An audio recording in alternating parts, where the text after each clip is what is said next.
गहरी नीली अथाह सागर की सतह पर सी विंड नामक एक छोटी लेकिन मजबूत नाव तैर रही थी। इस पर सवार थे 5 दोस्त, विक्रम, रिया, अमित, श्वेता और करण। वे सभी साहसिक यात्राओं के शौकीन थे और इस बार उन्होंने बरमूडा ट्रायंगल के रहस्यमय पानी में कुछ दिन बिताने का फैसला किया था।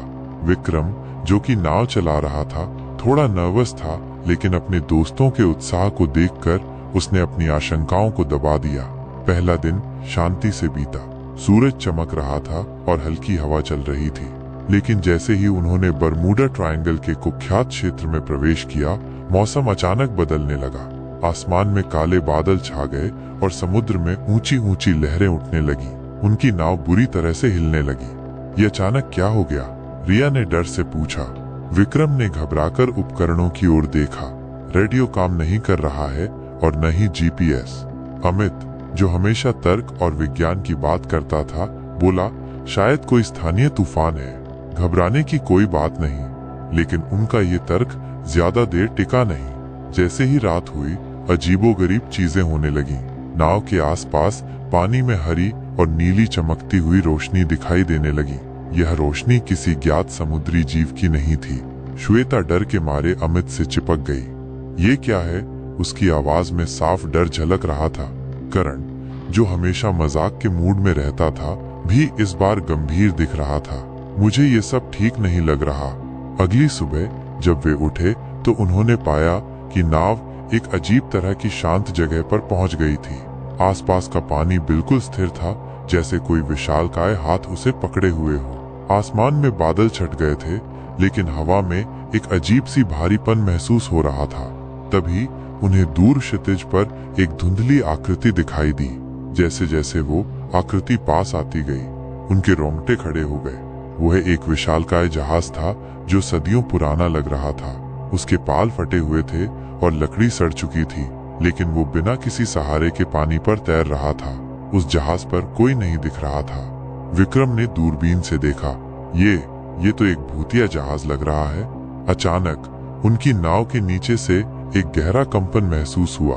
ऐसा लगा जैसे कोई बहुत बड़ी चीज उनकी नाव से टकराई हो।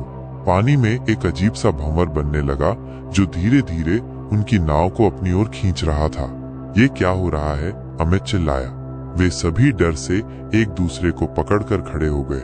नाव तेजी से भंवर के केंद्र की ओर खिंचती जा रही थी। उन्होंने अपनी पूरी ताकत लगाकर नाव को नियंत्रित करने की कोशिश की, लेकिन सब बेकार था।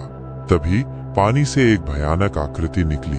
वो न तो कोई मछली थी और न ही कोई ज्ञात समुद्री जीव। उसकी बड़ी बड़ी आंखें चमक रही थी और उसके नुकीले दांत किसी भयानक शिकारी जैसे थे। उसने अपनी लंबी भुजाओं से उनकी नाव को पकड़ लिया। चीखें गूंज उठी। रिया बेहोश हो गई। विक्रम ने उस जीव पर एक कुल्हाड़ी से वार करने की कोशिश की, लेकिन वो बेअसर रहा। वो भयानक जीव उनकी नाव को पानी में खींचने लगा। करण ने अपनी जेब से एक कैमरा निकाला और उस जीव की तस्वीर लेने की कोशिश की, लेकिन इससे पहले कि वो क्लिक कर पाता, उस जीव ने उसे पानी में खींच लिया। उसकी चीख हवा में गूंजती रह गई। अमित और श्वेता एक दूसरे को पकड़े हुए थे। उनकी आंखों में मौत का डर साफ दिखाई दे रहा था। वो भयानक जीव अब उनकी ओर मुड़ा। उसकी सांसें उन तक महसूस हो रही थीं, एक ठंडी और दुर्गंध युक्त हवा। अगले पल सब कुछ काला हो गया।